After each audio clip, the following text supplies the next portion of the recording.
안녕하세요. 한우리 초등부를 섬기고 있는 김영도 목사입니다. 오늘 우리에게 주시는 말씀을 통해 하나님을 더욱더 찬양하고 하나님께 영광 돌리는 하루 되기를 소망합니다.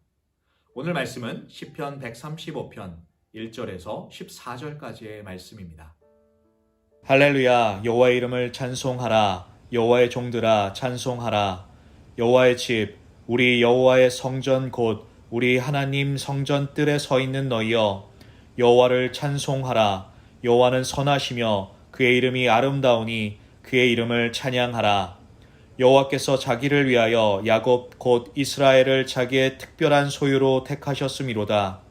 내가 알거니와 여호와께서는 위대하시며 우리 주는 모든 신보다 위대하시도다. 여호와께서 그가 기뻐하시는 모든 일을 천지와 바다와 모든 깊은 데서 다 행하셨도다. 안개를 땅끝에서 일으키시며 비를 위하여 번개를 만드시며 바람을 그 곳간에서 내시는도다. 그가 애굽의 처음 난 자를 사람부터 짐승까지 치셨도다. 애굽이여, 여호와께서 내게 행한 표적들과 징조들을 바로와 그의 모든 신하에게 보내셨도다.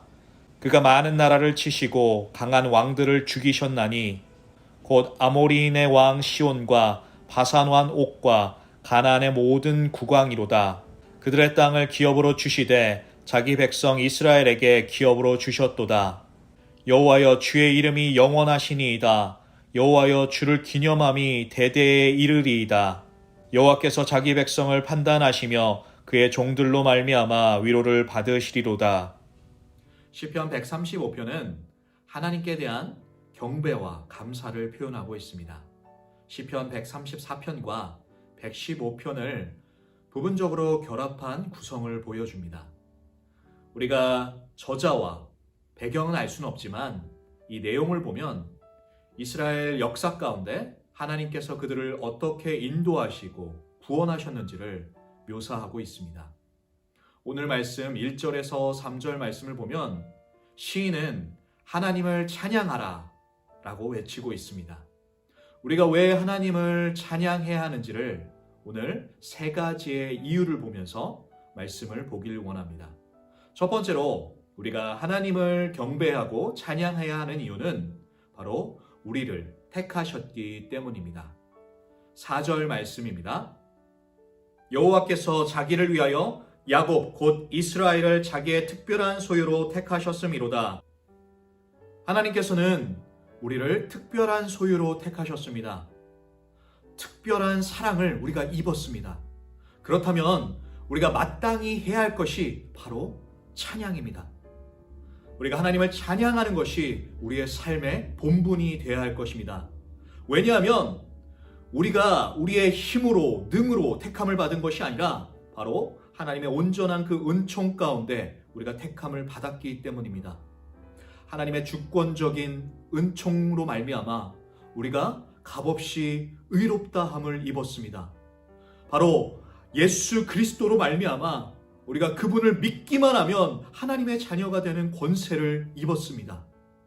이제 우리가 해야 할 것은 찬양하는 것입니다. 찬양하십시오. 매일매일 우리가 찬양함으로 하나님을 더욱더 높이는 삶이 되기를 소망합니다. 두 번째로 우리가 하나님을 찬양해야 하는 이유는 하나님께서 만드신 자연을 볼 때 우리가 하나님을 찬양할 수밖에 없기 때문입니다. 6절 말씀입니다. 여호와께서 그가 기뻐하는 모든 일을 천지와 바다와 모든 깊은 데서 다 행하셨도다. 하나님께서는 기뻐하시는 모든 일을 창조하신 그 자연 가운데 다 행하셨다라고 말씀은 표현하고 있습니다. 제가 한국에서 대학을 마치고 선교 단체를 통해서 둘로스라는 배를 탄 적이 있습니다.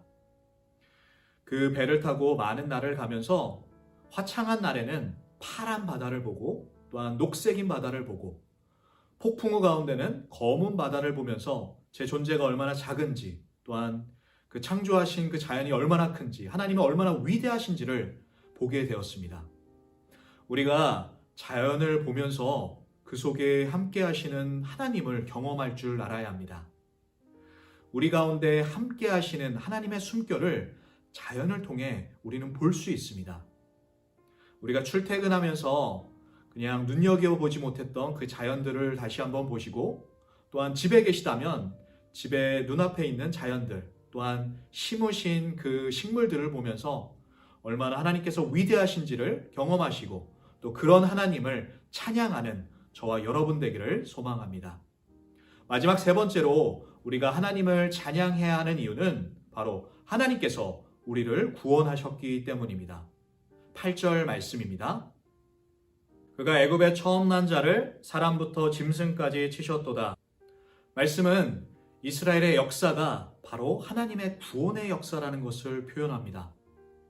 애굽의 종살이 되었던 이스라엘 백성들, 그 가운데 하나님께서 모세를 보내셔서 10가지 재앙을 내리셨습니다. 이스라엘 백성을 구원하신 하나님, 40년의 광야 동안 하나님께서는 그들을 이끄셨고, 그 가운데 하나님께서 말씀하셨던 아브라함과 이삭과 야곱에게 약속하셨던 그 약속의 땅, 가나안 땅에 들어가게 하셨습니다. 모든 것을 승리케 하신 하나님, 그분을 시인은 찬양하라고 성경은 말하고 있습니다. 우리는 구원의 하나님을 찬양해야 합니다. 우리가 이스라엘 백성을 볼 때 구원의 하나님을 망각하고 지냈던 것처럼 우리를 구원하신 하나님을, 예수 그리스도의 그 사랑을 망각하는 것이 아니라 다시 한번 회복하길 원합니다. 맞습니다. 우리의 생활이 너무나 어렵습니다. 코로나 바이러스로 인해서 우리의 생활이 정상적이지 않습니다. 하지만 하박국 3장 17절 말씀처럼 비록 무화과 나무가 무성하지 못하며 포도나무에 열매가 없으며 감람나무에 소출이 없으며 밭에 먹을 것이 없으며 우리의 양이 없으며 외양간 소가 없을지라도 나는 여호와로 말미암아 즐거워하며 나의 구원의 하나님으로 말미암아 기뻐하리로다. 하박국 선지자처럼 우리의 상황을 바라보는 것이 아니라 우리와 함께 하시는 하나님을 바라보면서 우리가 하나님을 찬양하길 원합니다. 우리를 구원하실 하나님을 바라보면서 그분만을 찬양하길 원합니다. 오늘 주님만을 찬양하는 저와 여러분 되기를 소망합니다.